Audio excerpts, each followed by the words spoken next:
Hello dear student, welcome. तो अभी हम लोग नेक्स्ट टॉपिक डिस्कस कर रहे हैं EVA, economic value added. Okay, तो इसका मतलब होता है कि बिजनेस की वैल्यू कितनी बढ़ी। तो इसको अलग अलग इंफॉर्मेशन दिया रहेगा। इधर दिया है कर्जा, दिया है इक्विटी, दिया है खुद का पैसा, डिबेंचर का कॉस्ट दिया है, इक्विटी का कॉस्ट दिया है, प्रॉफिट आफ्टर टैक्स दिया है, इंटरेस्ट दिया है। तो अलग अलग इंफॉर्मेशन अलग अलग तरीके से आता है। तो ईवीए के लिए अपने को क्या करना है मालूम है? उसका फॉर्मूला क्या है? नो पैड लेना है minus capital employed into weighted average cost of capital. NOPAT मतलब होता है non operating profit after tax. Okay, और कैपिटल एम्प्लॉयड और work weighted average cost of capital. तो सबसे पहले नो पैड निकालेंगे। तो ना अलग अलग इसमें खेल खेलना पड़ेगा। तो अलग अलग टाइप के हम सॉल्व कर दिया है। तो इधर प्रॉफिट अगर बिफोर रहता तो इसमें तो टैक्स माइनस किया जाता, पर ये प्रॉफिट आफ्टर है, 12 करोड़ यहाँ लिख दिया मैंने। ठीक है, तो इसमें क्या करना है? इंटरेस्ट अपने को ऐड करना पड़ेगा। तो ये हो जाएगा 16 करोड़, है ना। मतलब प्रॉफिट बिफोर इंटरेस्ट चाहिए और आफ्टर टैक्स चाहिए। प्रॉफिट बिफोर इंटरेस्ट और आफ्टर टैक्स, ये याद रखना है। तो ये जो 16 करोड़ है ना, तुम्हारा नोपैड हो गया। मतलब 16 करोड़ इनका सब बदले एक तरफ से प्रॉफिट है। अभी अपने को क्या करना है? Capital employed. कैपिटल एम्प्लॉयड का मतलब होता है कि इन लोगों ने बिजनेस में कितना रुपया लगाया। तो कैपिटल एम्प्लॉयड मतलब ये होता है तुम्हारा।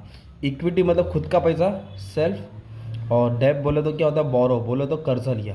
तो ये दोनों को ऐड करेंगे तो कैपिटल एम्प्लॉयड मिल जाएगा। तो मैंने यहाँ लिख दिया सोर्स। क्या लिख दिया? सोर्स। तो इक्विटी कितना मालूम है? 250 करोड़ है, 2500 करोड़ है।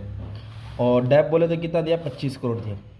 तो अब इसको हम ऐड कर देंगे ना, 2525 करोड़। ये हो गया तो टोटल कैपिटल एम्प्लॉयड। इतना रुपया लोग ने लगाया खुद का और उधारी का। तो कैपिटल एम्प्लॉयड में यहाँ लिख दूँगा। ओके, कितना है? 2525। अभी अपने को निकालेगा weighted average cost of capital. क्या ढूंढने का?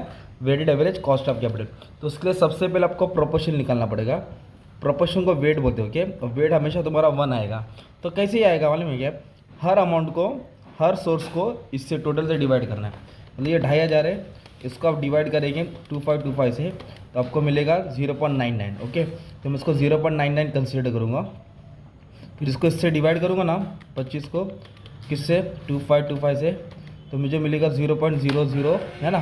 तो इसको मैं 0.1 ले लूँगा। तो ये टोटल लेके कितना आंसर आ जाएगा मेरा? इतना आ जाएगा, 1 हो जाएगा। ओके, ये क्या हो जाएगा मेरा? 1।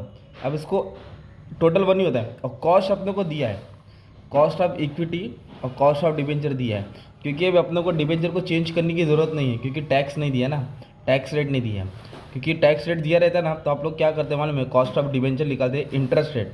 इंटरेस्ट रेट कितना? 8% लिखते हैं, और टैक्स डालते 10% तो 0.50%, तो 0. अभी नहीं है तो 0 लिखूँगा। तो इसके आंसर सॉल्व करके सेम ही आने वाला है। इसलिए कॉस्ट ऑफ डिबेंचर 8% है, और कॉस्ट ऑफ इक्विटी कितना? 15% है। नहीं दिया रहेगा तो ढूंढना पड़ता है। एक सम ऐसा है जिसमें आपको market return, risk free return दिया रहेगा, ये हार्ड वाला सम है। तो ये वाला जिसमें आप लोग को कॉस्ट ऑफ इक्विटी घुमा फिरा के सॉल्व करना है, ये भी सॉल्व कर दूंगा। अभी क्या करना है? सिंपली इसको इससे मल्टीप्लाई किया, मान लो ये आंसर है। इसको इससे मल्टीप्लाई किया तो मान लो ये आंसर है। इसको ऐड करेंगे ना आप लोग, तो आपको मिलेगा cost of weighted average cost of capital. इतना खर्चा है, ये कॉस्ट नहीं है, ये यहाँ लिखना है 14.93। ये कॉस्ट हो गया। मतलब जो इतना कैपिटल लगा ना, उसका इतना खर्चा है। ये जो कैपिटल कंपनी ने एम्प्लॉय किया उसका इतना खर्चा है। तो इस पर इतना परसेंटेज मार लो, तो जो भी अमाउंट है परसेंटेज मार के। ओके, तो परसेंटेज मार के इतना आ रहा है, मान लो 376.98।